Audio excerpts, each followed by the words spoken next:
اور اس دفعہ جو مولانا صاحب گئے وہاں عمرے کے لیے، وہاں اس کا جس سے ملاقات تھا اور جس کا مطلب کہ میں کھل کر بتاؤں کہ اسرائیل کے سفیر کے ساتھ اس کا ملاقات تھا اور سامنے جو ہے وہ ساری چیزیں،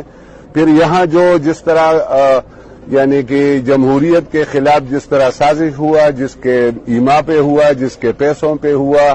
اب جو ہے عمرے کے آڑ میں جو کچھ ہو رہا ہے وہ انشاءاللہ آہستہ آہستہ سب سامنے آئے گا اور کھل کر ہی رہے گا انشاءاللہ۔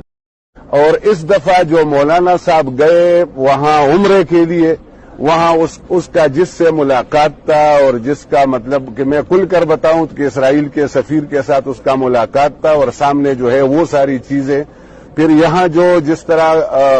یعنی کہ جمہوریت کے خلاف جس طرح سازش ہوا، جس کے ایما پہ ہوا، جس کے پیسوں پہ ہوا، اب جو ہے عمرے کے آڑ میں جو کچھ ہو رہا ہے وہ انشاءاللہ آہستہ آہستہ سب سامنے آئے گا اور کھل کر ہی رہے گا انشاءاللہ۔